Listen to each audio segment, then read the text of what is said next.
For most of my life, I've let the opinions of others control me. There were times I was so desperate to be liked that I remade or suppressed certain parts of my personality so that I could fit in better. And in university, I did exactly that. I put so much effort into trying to be this party boy, gain the approval of the popular crowd, and I became someone who I didn't like very much. Honestly, I lost control of myself. Almost every night I was out drinking heavily, taking hard drugs, living like a total degenerate. I listened to these fuckboys who told me to never settle for one girl, who'd betray anyone just to get some pussy. And it left me feeling depressed, and that's when I realised an inauthentic life is never a happy one. Many of the choices I've made, people I've hurt or let down, have been influenced by this inner monologue of mine, telling me I should act in a certain way because that's what the cool, high status people do. But would you believe me if I told you the entire trajectory of your life might have been changed because of what some prick said to you when you were 13? That so many of the choices you did or didn't go through with were because you cared what other people thought of you. So a lot of other YouTubers would tell you, just be yourself, don't give a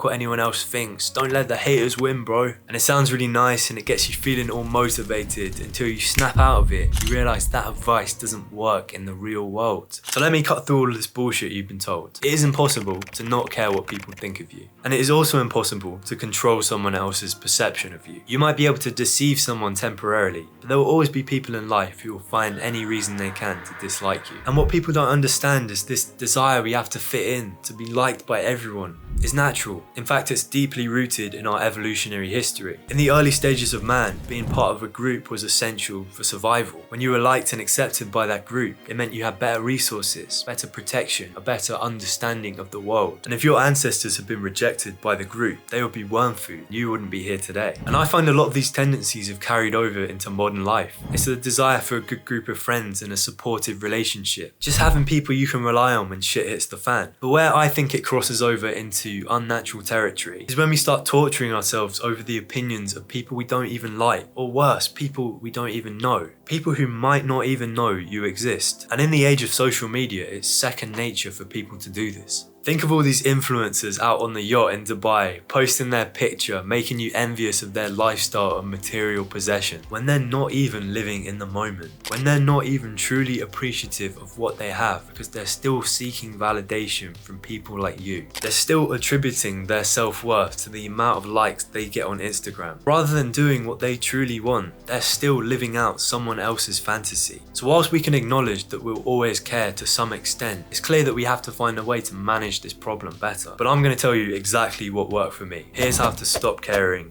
what other people think. This first idea I got from Mark Manson, and it's worked very well for me. Think about it this way. If it's hardwired into our DNA to seek validation from other people, we can at least choose better people to seek that validation from. So I explained in the intro how our quest for validation can sometimes change the entire trajectory of our life. For instance, we can make a bad decision that goes against our better judgment to look good in front of other people, instead of making the right decision that's going to be the most beneficial for our future. But what can easily happen is every little decision you make that doesn't seem so bad in the moment can compound, it can stack up, until you realise you wasted the last 5 of your years trying to impress people who don't give a single shit about you.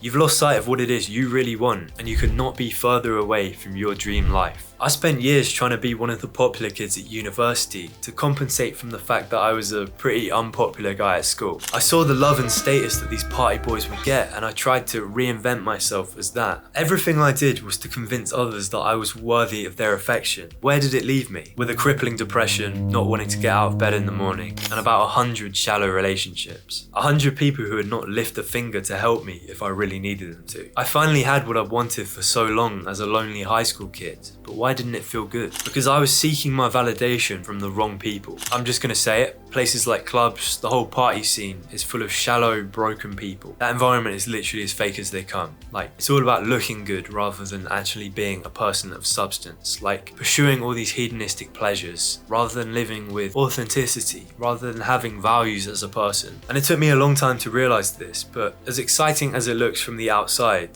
there is nothing to be gained from seeking approval from those types of people. And unfortunately, during that period of my life, I ruined a lot of my healthy relationships. I fucked over good, genuine friends of mine because I wanted to be perceived as part of the high status popular group. So what I urge you to do is, instead of thinking about friendships in terms of social status, like, oh, this person's cool, this is what they can do for me, look at their actions instead. Do they go about their life with a positive attitude? Do they inspire you to be better rather than criticizing and bringing you down? Maybe you've seen them go out of their way to help someone when it would have been much easier for them to just not get involved. Those are the types of characteristics we should be looking for in our friendships, and those are the people we should be giving our precious time and energy to. So I want you to make a list of all the people you consider friends and see if they match that criteria. And if none of them come to mind, then it might be time to find a new group of friends. So my other idea is a similar flavour to the last one. Instead of changing the people we care about, it's changing our hobbies, our lifestyle, finding a mission. We're kind of programmed to go about our lives with our brains on autopilot, just following the same patterns every day. Wake up, go to work, come home, rinse and repeat. And unless you love your job, these things usually feel like more of a chore, something that has to get done rather than something that actually matters to you in the grand scheme of things. I think there are many people who are lacking that meaningful component to their lives. Something that's hard work and consistently challenges you, but it feels like the sacrifice is worth it because it brings you that feeling of purpose, like having a reason to exist. It brings you fulfillment. That's what a mission should feel like. A hobby, an activity, a passion that you genuinely care about. That's not just a passing interest, but feels like part of who you are as an individual. I think missions are usually skill-oriented things that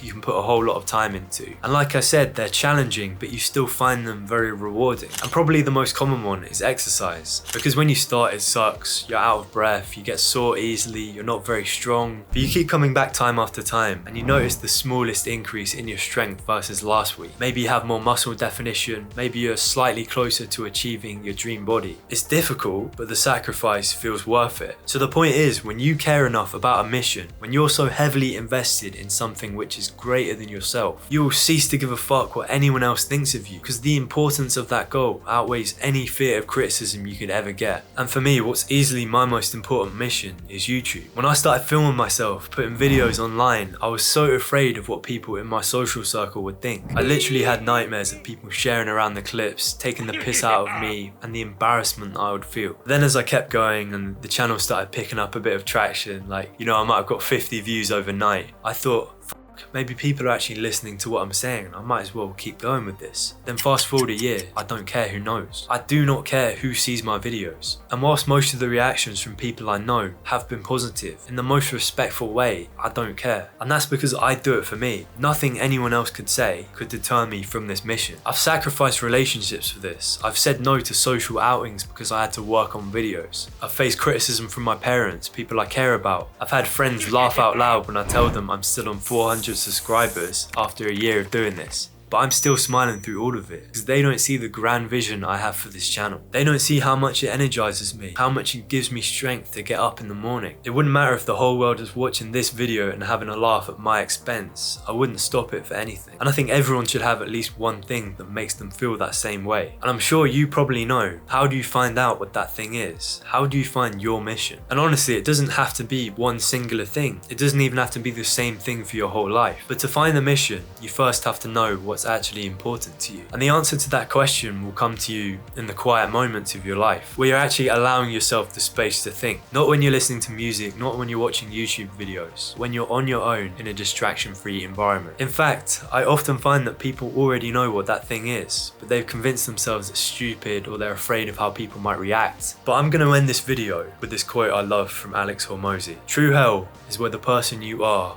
meets the person you could have been. No amount of fear and criticism is equal to the pain of regret. The pain of realizing you wasted your entire life trying to impress others instead of yourself. Don't do it for anyone else. Do it for you. Stay sharp, stay ahead. I'm out.